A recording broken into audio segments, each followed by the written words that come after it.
selama semalaman suntuk, sesungguhnya saat malam itulah akan turun malam yang suci dari Allah Subhanahu wa taala.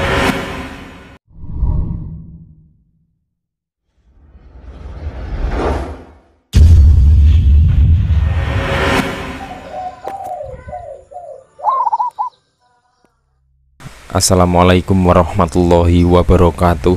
Bismillahirrahmanirrahim. Alhamdulillah, bertemu lagi dengan kami, Syekh Jati Channel. Dalam tema video kami kali ini adalah ingin membuka tentang rahasia pusar manusia. Sebelum kita melanjutkan tema kita kali ini, silahkan like dan subscribe channel kami, dan jangan lupa klik tombol lonceng di bawah ini supaya Anda mendapatkan pemberitahuan yang pertama dari update video-video kami yang terbaru. Para sahabat semua, manusia adalah makhluk yang paling sempurna diciptakan Allah Subhanahu wa taala. Manusia menyimpan banyak sekali rahasia-rahasia. Bahkan para sufi berkata bahwa hati orang-orang mukmin itu adalah rumah Allah. Dan pada kesempatan kali ini kami berusaha untuk membuka sedikit rahasia yang Allah berikan kepada manusia yang terletak pada pusar manusia.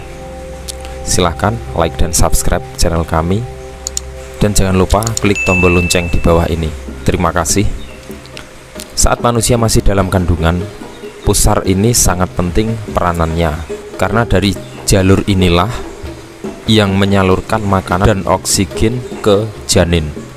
Oleh karena itu, wajar jika tradisi masyarakat kita sangat memuliakan tali pusar sebagai saudara tua si bayi yang lahir, atau dalam bahasa Jawa, sedulur tua. Dilakukan berbagai macam cara untuk memperlakukan sedulur tua si bayi tersebut. Ada yang menggantungnya di atas, ada yang menguburkannya, dan masih banyak lagi sesuai dengan filosofi dan keyakinan masyarakat masing-masing. Bahkan ada juga yang menjadikannya sebagai jimat. Hal ini sejalan dengan keterangan Imam Ibnu Hajar Asqalani dalam kitab Fathul Bari. Selanjutnya, bagi para pengguna ilmu cakra, pusar adalah sebagai salah satu letak titik cakra, yakni cakra keseimbangan. Cakra keseimbangan adalah cakra untuk keseimbangan hidup, karena jika cakra tersebut tidak seimbang, maka tubuh akan mudah merasakan sakit.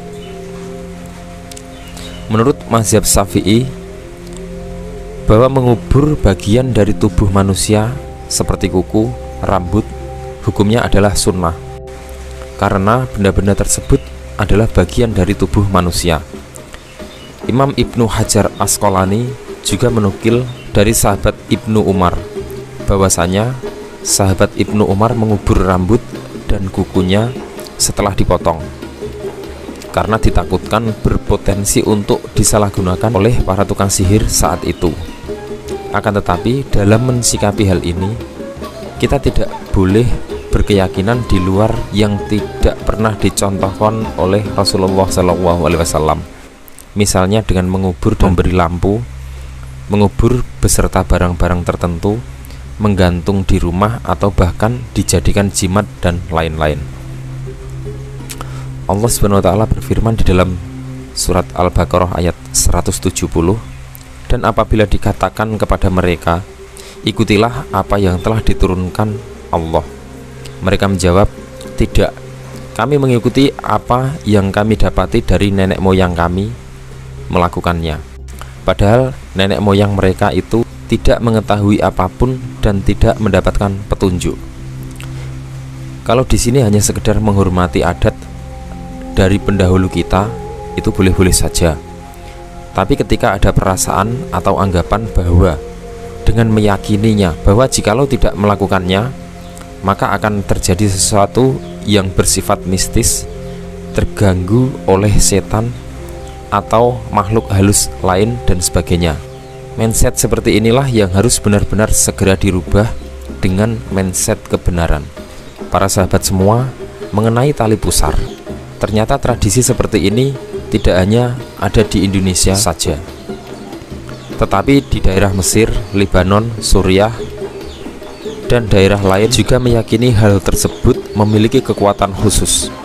Dengan tidak memotong plasenta hingga kurang lebih 12 jam setelah kelahiran, ini dilakukan supaya si bayi tidak mengalami kondisi lemah. Penelitian di USF juga menunjukkan bahwa tidak perlu segera terburu-buru dalam memotong tali pusar.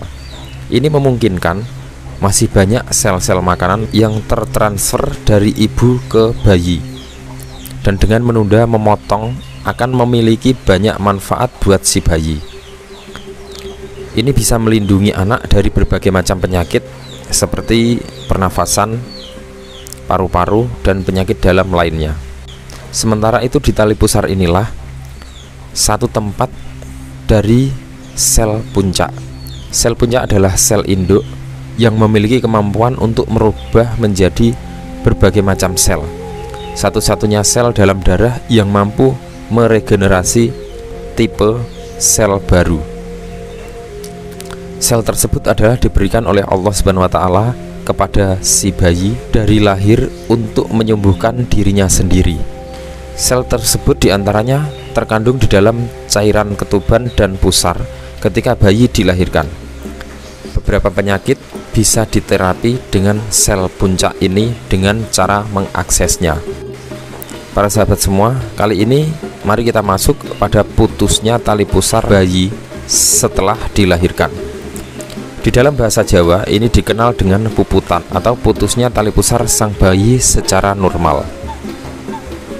Sesuai dengan adat di daerah masing-masing, masyarakat Jawa percaya jika ari-ari atau plasenta bayi adalah saudara bayi saat berada di dalam kandungan, dengan cara membuat tumpeng yang terbuat dari nasi, sayuran, bubur merah putih, jajan pasar atau jadah pasar pada saat bayi berusia sepasar atau 5 hari. Tetapi di sini yang terpenting adalah tanpa adat itu semua sesungguhnya ada hal yang lebih penting.